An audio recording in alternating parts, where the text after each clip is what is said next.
பெஹல்காம் பயங்கரவாத தாக்குதலை எத்தனை நாடுகள் கண்டித்திருக்கின்றன?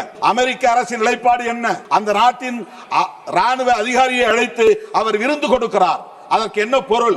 இந்தியா எங்களுக்கு ஒரு பொருட்டு இல்லை என்று ட்ரம்ப் வெளிப்படையாக சொல்லுகிறார். இந்த போரை நான் தான் நிறுத்தினேன், இந்திய அரசு நிறுத்தவில்லை என்று சொல்லுகிறார். நம்முடைய இறையாண்மையை கேள்விக்குள்ளாக்கக்கூடிய அமெரிக்க அரசை எதிர்த்து நாம் என்ன நிலைப்பாட்டை எடுத்திருக்கிறோம்? அங்கே சட்டவிரோதமாக தங்கியிருக்கிற இந்திய குடிமக்களை கால்விலங்கு கைவிலங்கு போட்டு விலங்குகளை விட மோசமான முறையிலே கொண்டு வந்து இங்கே இறக்கினார்கள். ஒரு வார்த்தை அமெரிக்காவை நாம் கண்டிக்கவில்லை.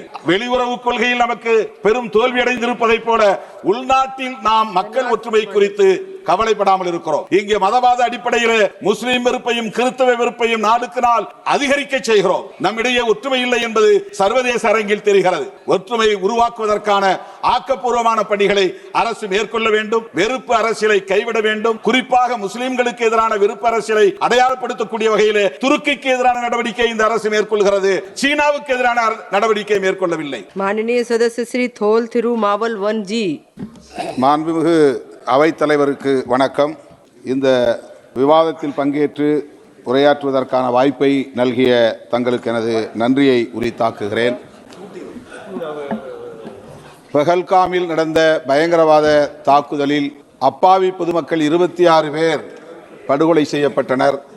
அந்த தாக்குதலை வன்மையாக கண்டிப்பதோடு உயிரிழந்த 26 பேர் குடும்பத்தினருக்கும் எனது ஆழ்ந்த இரங்கலை தெரிவித்துக் கொள்கிறேன். பாதிக்கப்பட்ட அந்த குடும்பத்தினரின் நலன்களுக்கு அரசு என்ன இழப்பீடு தந்தது என்கிற விவரம் தெரியவில்லை. அவர்களில் குடும்பத்தாருக்கு அரசு வேலைவாய்ப்பு வழங்குவதற்கான முயற்சிகளை மேற்கொண்டதா என்கிற விவரமும் வெளியாகவில்லை. ஆகவே பாதிக்கப்பட்ட அந்த குடும்பத்தினருக்கு இழப்பீடு வழங்க வேண்டும், வேலைவாய்ப்பு வழங்க வேண்டும் என்பதை முதலில் ஒரு கோரிக்கையாக நான் முன்வைக்கிறேன். அந்த படுகொலையை தடுத்திருந்தால் நாம் பெருமைப்படலாம், இந்த அரசின் நடவடிக்கையை பாராட்டலாம். ஆனால் படுகொலை நிகழ்ந்துவிட்டது. 26 அப்பாவிகள் உயிரிழந்திருக்கிறார்கள். இந்த நிலையிலே நாங்கள் துல்லியமாக தாக்குதல் நடத்தியிருக்கிறோம், திருப்பி தாக்கியிருக்கிறோம் என்று பெருமை பொங்க பேசுகிறோம். இதில் பெருமைப்படுவதற்கு என்ன இருக்கிறது என்று எனக்கு விளங்கவில்லை.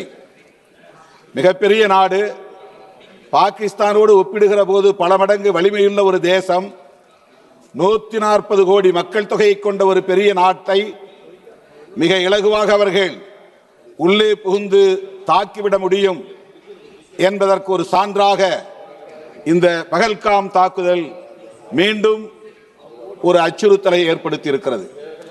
இது நாட்டின் பாதுகாப்புக்கு விடப்பட்ட சவால்.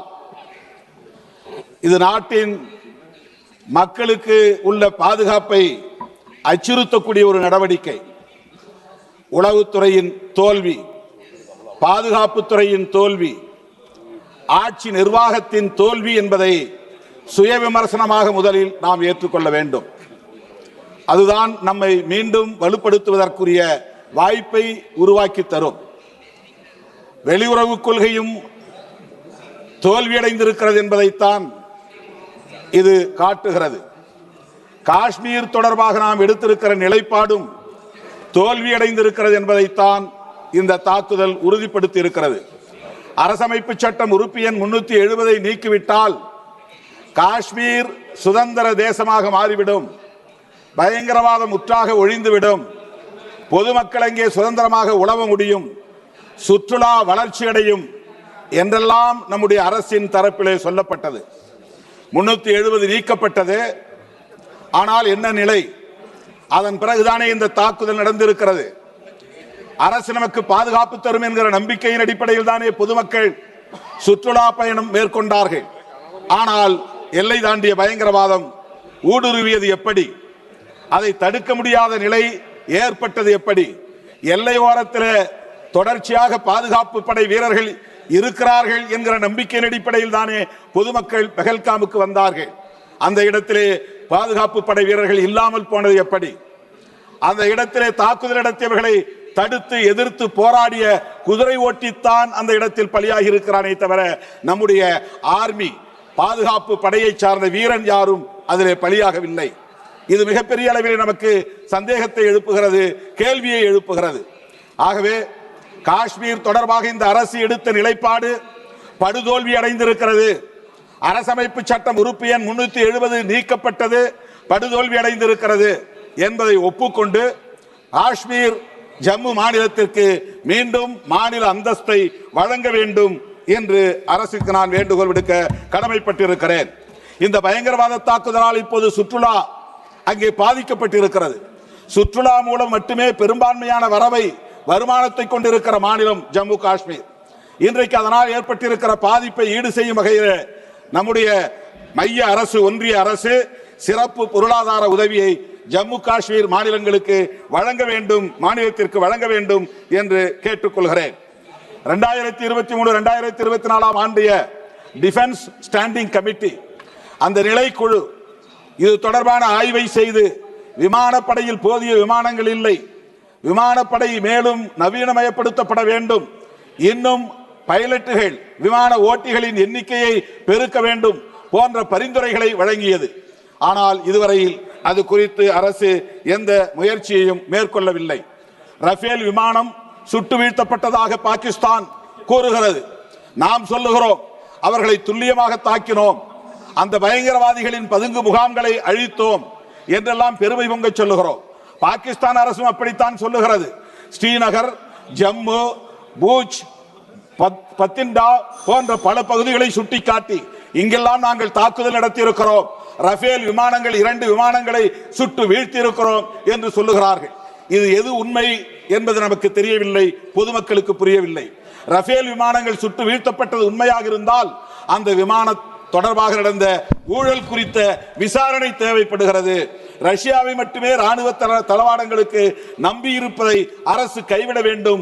இன்னும் பல நம்பிக்கைக்குரிய நாடுகளோடு ஒப்பந்தம் போட்டுக்கொண்டு அந்த ட்ரோன் போன்ற தொழில்நுட்பத்தை மேம்படுத்துவதற்கு, விமானங்களின் எண்ணிக்கையை உயர்த்துவதற்கு அரசு முன்வர வேண்டும் என்று கேட்டுக்கொள்கிறேன்.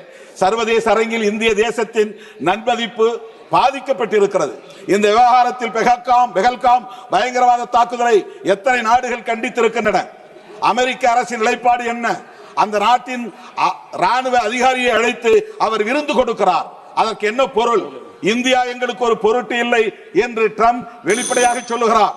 இந்த போரை நான் தான் நிறுத்தினேன், இந்திய அரசு நிறுத்தவில்லை என்று சொல்லுகிறார். நம்முடைய இறையாண்மையை கேள்விக்குள்ளாக்கக்கூடிய அமெரிக்க அரசை எதிர்த்து நாம் என்ன நிலைப்பாட்டை எடுத்திருக்கிறோம்? அங்கே சட்டவிரோதமாக தங்கியிருக்கிற இந்திய குடிமக்களை கால்விலங்கு கைவிலங்கு போட்டு விலங்குகளை விட மோசமான முறையிலே கொண்டு வந்து இங்கே இறக்கினார்கள். ஒரு வார்த்தை அமெரிக்காவை நாம் கண்டிக்கவில்லை. ஆக நம்முடைய அரசின் வெளியுறவு கொள்கை எந்த அளவுக்கு இருக்கிறது என்பது வெளிப்படுகிறது. அது மட்டுமில்லாமல் ஒன்றை சொல்லி நான் முடிக்க விரும்புகிறேன். வெளியுறவு கொள்கையில் நமக்கு பெரும் தோல்வி அடைந்திருப்பதை போல உள்நாட்டில் நாம் மக்கள் ஒற்றுமை குறித்து கவலைப்படாமல் இருக்கிறோம். இங்கே மதவாத அடிப்படையில் முஸ்லிம் வெறுப்பையும் கிறிஸ்தவ வெறுப்பையும் நாளுக்கு நாள் அதிகரிக்க செய்கிறோம். நம்மிடையே ஒற்றுமை இல்லை என்பது சர்வதேச அரங்கில் தெரிகிறது. ஒற்றுமை உருவாக்குவதற்கான ஆக்கப்பூர்வமான பணிகளை அரசு மேற்கொள்ள வேண்டும். வெறுப்பு அரசியலை கைவிட வேண்டும். குறிப்பாக முஸ்லிம்களுக்கு எதிரான வெறுப்பு அரசியலை அடையாளப்படுத்தக்கூடிய வகையில் துருக்கிக்கு எதிரான நடவடிக்கை இந்த அரசு மேற்கொள்கிறது. சீனாவுக்கு எதிரான நடவடிக்கை மேற்கொள்ளவில்லை. இது முஸ்லிம் வெறுப்பை வெளிவிவகார கொள்கையிலும் நாம் உட்படுத்துகிறோம் என்பதை காட்டுகிறது. எனவே மதவாத அரசியலும் நம்முடைய தேசத்தின் பாதுகாப்புக்கு மிகப்பெரிய அச்சுறுத்தலாக இருக்கிறது. இந்த வெறுப்பு அரசியலை அரசு கைவிட வேண்டும். உள்நாட்டு மக்களின் ஒற்றுமையை மேம்படுத்த வேண்டும். வெளிவிவகார கொள்கையில் ஒரு நாட்டை மட்டுமே சார்ந்திருக்காமல் நாம் அனைத்து சர்வதேச நாடுகளோடும் நல்லிணக்கமான உறவை பேண வேண்டும் என்பதை சொல்லி வாய்ப்புக்கு நன்றி கூறி முடிக்கிறேன். நன்றி, வணக்கம்.